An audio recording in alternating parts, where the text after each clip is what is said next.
Close to 100 million Americans today watched a mud wrestle to decide the next president of the United States. I hope the children weren't watching, because you can't call it a presidential debate at all. President Donald Trump and Democrat challenger Joe Biden just yelled at each other for more than 90 minutes. Plus, Trump and moderator Chris Wallace, they yelled at each other too.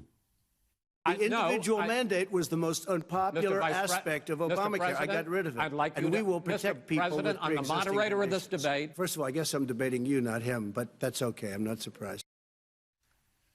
In fact, that moderator cut off Trump so often at a crucial point that Trump later tweeted a graphic suggesting he was fighting two men at once. And I have to say, I often agreed.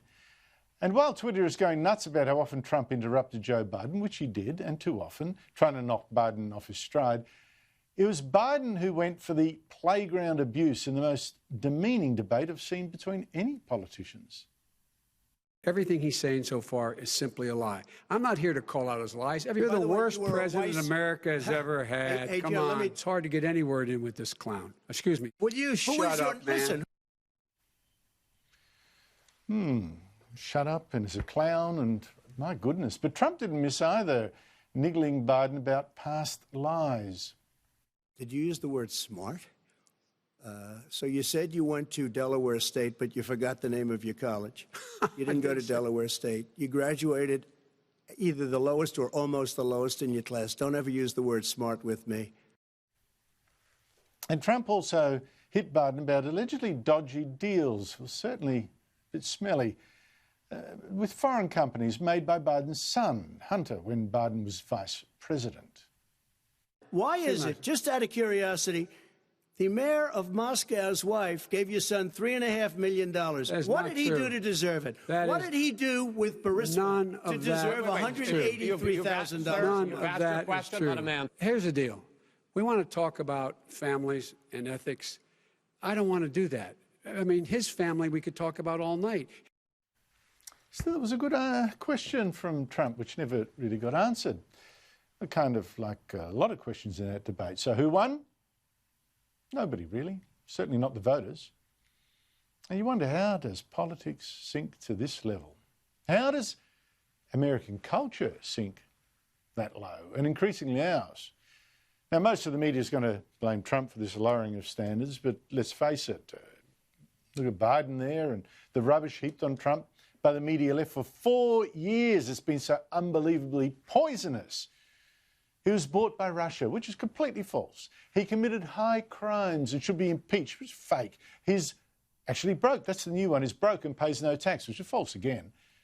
Now, what there was of policy debate today, I'll get to with a great panel in a second. Looking forward to that. But overall, both men did have some good moments. Trump on law and order and the rioting, and Biden on the coronavirus, blaming Trump.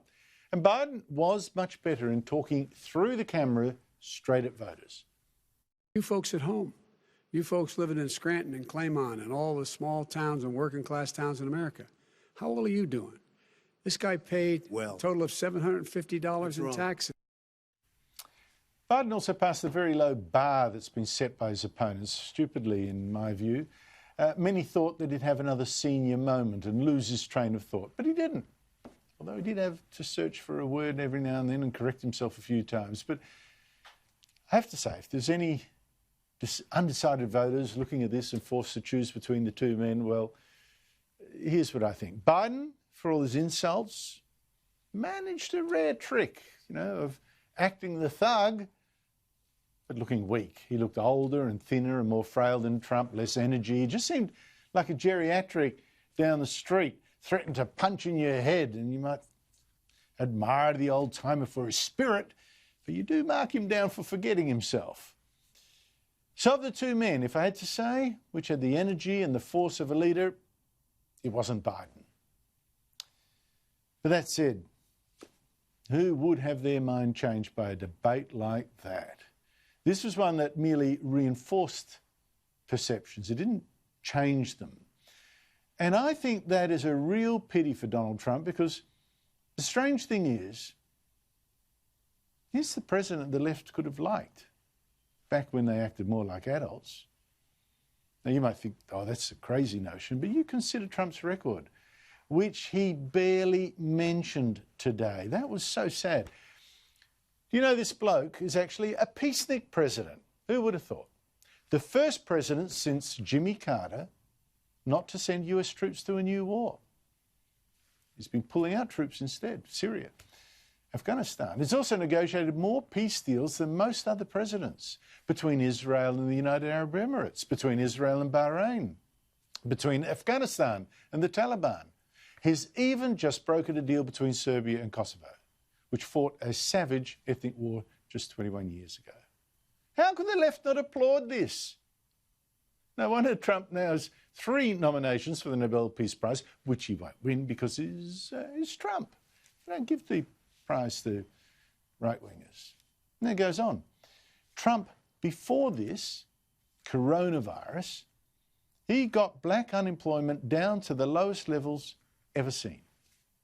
And is also race blind in the tradition of Martin Luther King Jr., judging not by the colour of someone's skin, which is something that the left's new race baiters and Black Lives Matter sure do. And because they do, they bizarrely denounce Trump. For not doing it, they denounce him as racist, which Biden did today too.